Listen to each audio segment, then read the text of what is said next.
again, and you hear kind of a wavering in her voice. The words are getting softer. It seems like she's getting really tired.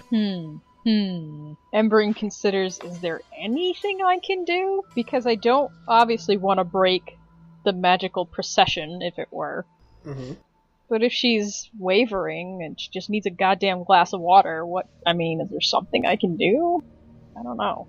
No, you have a couple of options. You can help her, or try to see if she needs help, or you can just go to bed, or you can wander around the town. I mean, it's all you. I'm gonna see what happens, because I'm sure my inhibitions are lowered, if I just tiptoe in the room with a glass of water and leave it next to her. Okay. Yeah, you want to do this so that she doesn't notice you, or do you want to, does it matter if she notices you or not? I don't think it matters if she notices me, but I will try to be quiet for the sake of not jerking her out of it, if that makes sense. Okay.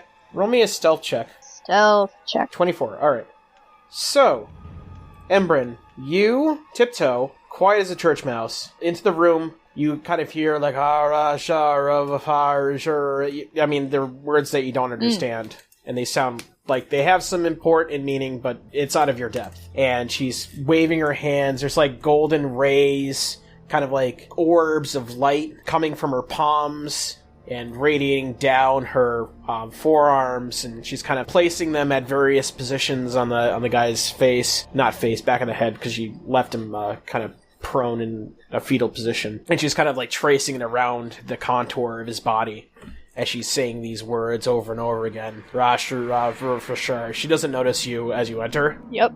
Definitely don't want to disrupt that. So, glass of water by Azim's feet. Well, or like a side table, whatever's there. Yeah. I mean, there's like a nightstand at the foot of the bed. You could leave it there. Yeah. Cool. Yep. Water's there. Sweet. Hydration is important, kids. Yeah, so, you tiptoe out? Yes. Unable to imagine what else I could do, I'm going to leave her to it. Yep. She doesn't notice you as you close the door either. Completely lost in her craft. This is gonna be so awkward. Where'd that water come from? Can't wait. Okay, now we will to bed, because... Alright. Cool. So, you guys are all going to bed? Or I already crashed. Groovy. Yeah, I've already shuffled a spell around, so... Cool. You guys go to bed. Carric, there's a ethereal ringing in the back of your head as you kind of sleep in this ever darkness kind of expanding around you. A small twinge of circular, radiant, luminescent light cascades from a distance far, far in the northwest. Okay. There's another drop that kind of sounds like water dropping into, from a stalagmite onto the floor. And as it makes the dripping noise, the small ball of luminescent light kind of opens a little bit into a half moon. You hear another drip, and it kind of thins out and stretches. Now it's becoming kind of concentric. And then eventually, as time passes and these drippings keep happening with the same cadence, it turns into this giant four-pointed radiant burst of light that spreads out in cardinal directions.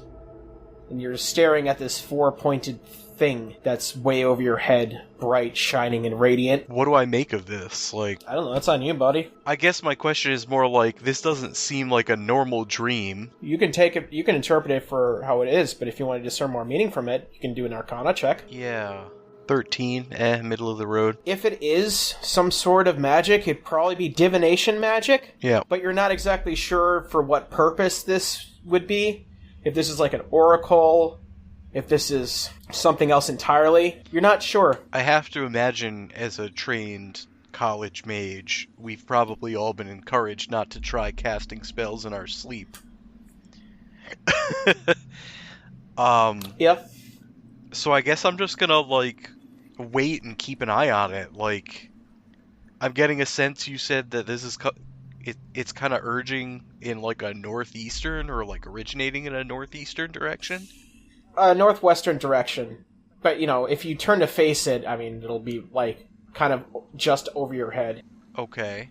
It thrums with vibrant, almost electrical type of luminescence, melting as like kind of like sun rays or like, you know, curls of lava kind of bubbling from this central, very bright center.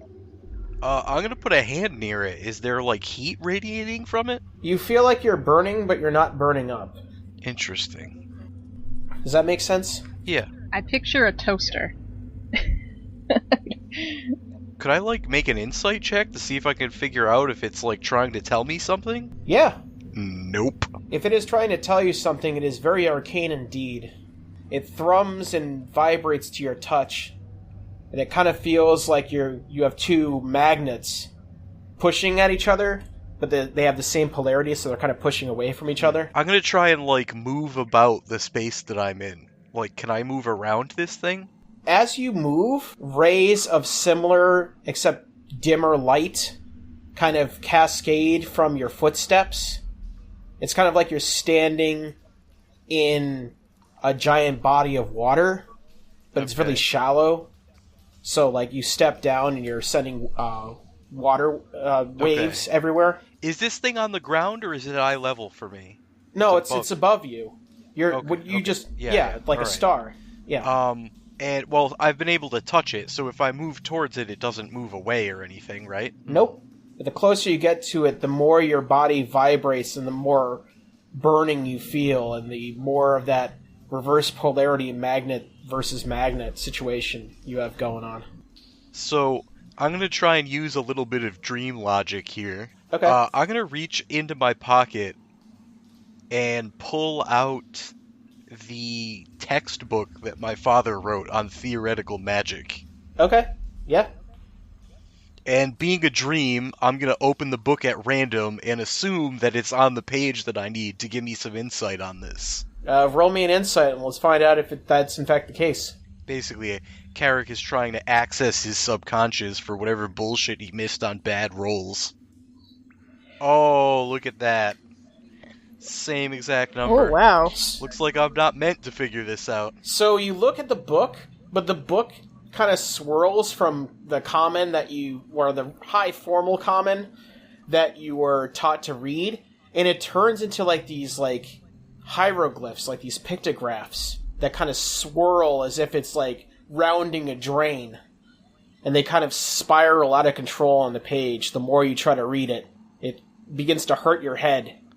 Alright, I have one more thing I can try before I am completely out of ideas on this. Once again, so like trying to rely on dream logic worked a little bit there. So I am going to very carefully not actually cast a spell, but I'm going to cast detect magic on this thing to see if I can learn more about it. But like, again, I'm like accessing this via the dream instead of like... Oh, you're doing a Dream Warrior spell where it's like, because I believe it, it's so... Yeah, I don't want Carric in reality asleep, lying in bed, mumbling potentially dangerous incantations. So... I got you. Man, I feel like there's like a wet dream equivalent of magic now. And that's like the biggest faux pas when you're at magic college or something. Especially when a fucking fireball goes off. Yeah. Oh. Oh boy. So like basically what Carric's doing is he's like telling his subconscious to cast a spell, so he doesn't cast it directly. Oh, okay. Yeah, basically like I'm trying to operate within the logic of this is a dream, right? Because like I, Corey, have had dreams where I could fly and shit. So I imagine someone who's been studying magic his whole life can just be like, yeah, it's gonna be a detect magic spell. And again, maybe I can get some... Oh, okay. I can get some insight that, like, my brain is hiding from me. Yeah. Like, maybe my subconscious can recall a lesson back in my Mage's College days when I was a young wee Carric. And it's like... Okay. Hey, if you ever see something like this is what it means. Yeah. So, yeah. You're going to cast Detect Magic, but in Dream World, not in Real World. Gotcha. Yes. Roll me an Arcana check so you can kind of, like, fake the components of the spell. I just want to see how I should interpret this. Wish I had fucking inspiration right now. Here we go. Ooh. 20! Nice. Yeah, you do detect magic, in quotation marks. Because you're being a dream warrior, not a real wizard warrior. Look, this is an astral projection of my psyche, using magical bullshit. I think it works perfectly. Yeah.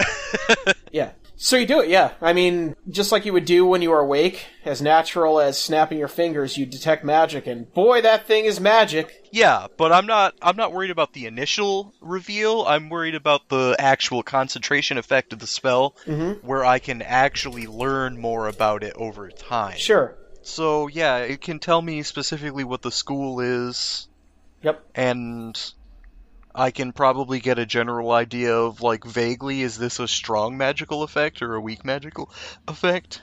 Divination is the school you get, and it looks like it's it looks like the raw stuff that makes, the crackling and the weave. Okay. So, this seems like this isn't, Bob the Adept, fucking around with shit he shouldn't be fucking with. If this feels like it's, weave energy, then this is something stronger. Yep. Okay. So, I am going to...